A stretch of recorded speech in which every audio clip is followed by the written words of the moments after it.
Je te félicite pour avoir cliqué sur cette vidéo et pour vouloir te former aux gestes qui sauvent. Je commence une série de 3 vidéos concernant la réanimation cardio-pulmonaire, autrement dit la RCP, et l'arrêt cardiaque. Aujourd'hui, dans cette vidéo, on verra tout ce qui est présentation générale donc de la RCP et de l'arrêt cardiaque.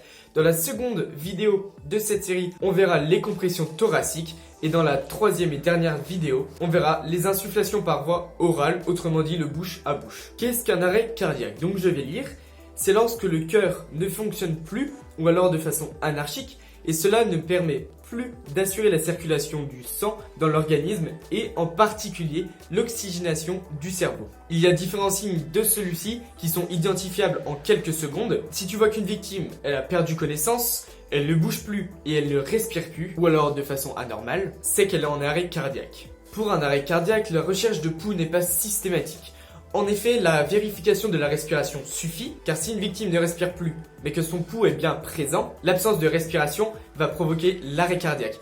Donc la vérification justement de la respiration est beaucoup plus importante que la vérification du pouls. Si cette dernière est quand même effectuée, elle ne doit surtout pas retarder la mise en œuvre des gestes de premier secours. Le sauveteur doit permettre la réalisation d'une série d'actions de secours qui ont pour but l'augmentation des chances de survie de la victime. Donc la première étape, si la victime elle est toujours consciente, il y a quand même des signes annonciateurs d'un arrêt cardiaque. Par exemple, une douleur qui serre la poitrine, qui irradie dans les bras et dans le cou, une angoisse permanente, des sueurs et des difficultés respiratoires. La seconde étape, c'est d'alerter en urgence et directement les secours. Puis tu vas faire une RCP précoce, donc la réanimation cardio-pulmonaire. Et s'il y a un DAE à proximité, c'est-à-dire un défibrillateur automatique externe, tu vas le mettre en place de façon précoce. Ça, c'était pour l'action de secours générale. Maintenant, on va voir l'action de secours plus spécifique. Donc, on va commencer par l'adulte. La situation, c'est en absence d'un tiers, donc d'une autre personne, d'un témoin, lorsque tu es seul, tout simplement. Tu vas directement alerter les secours sans attendre. Si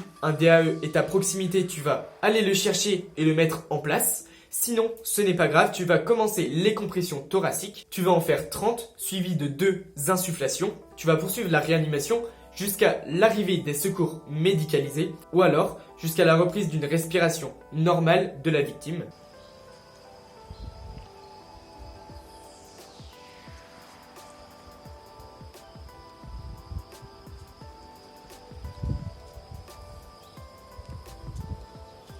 Le passage donc des insufflations aux compressions et des compressions aux insufflations doit être le plus rapide possible. Et la durée des insufflations ne doit pas excéder 5 secondes. Et si une autre personne avec toi est présente, tu lui fais appeler directement les secours. Tu l'envoies chercher un DAE s'il y en a un à proximité. La mise en place de ce DAE ne doit pas interrompre la manœuvre de la RCP. Les deux doivent se faire conjointement.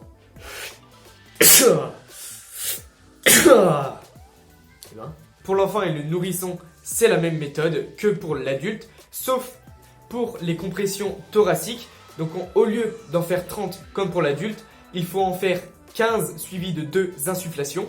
Donc ça forme un cycle que l'on va répéter indéfiniment jusqu'à l'arrivée donc des secours ou alors à la reprise de la respiration normale de la victime. Si la victime commence à se réveiller, donc déjà c'est très bon signe, elle bouge, elle ouvre les yeux, elle respire normalement. On va cesser immédiatement les manœuvres de réanimation et on va adopter la conduite à tenir face à une victime qui présente une perte de connaissance. En ce qui concerne le cas de la noyade, on va commencer directement par 5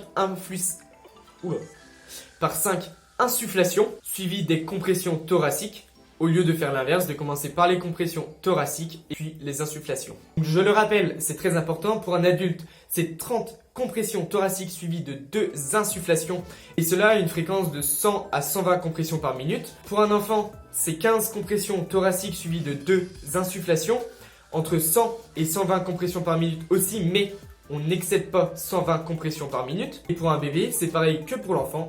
15 compressions suivies de 2 insufflations à un rythme environ de 120 compressions par minute. Il faut savoir aussi que chaque minute sans pratiquer de RCP, c'est 10% de chance de survie en moins pour la victime. La RCP ne permet pas forcément la réanimation de la personne, mais cette technique permet de maintenir la personne en vie. J'espère que tu as saisi la petite nuance. Une chose importante avant de finir cette vidéo, il n'y a aucun risque à pratiquer une RCP sur une victime qui n'est pas en arrêt cardiaque.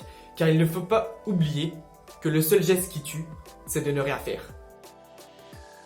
Pour aider au développement de Sauveurs de Vie, je vous invite à aimer, partager et commenter. Ça aide au référencement de la chaîne. Mieux la chaîne sera référencée, plus mes vidéos seront soumises à de nouvelles personnes. Sur ce, je te laisse et je te dis à la prochaine.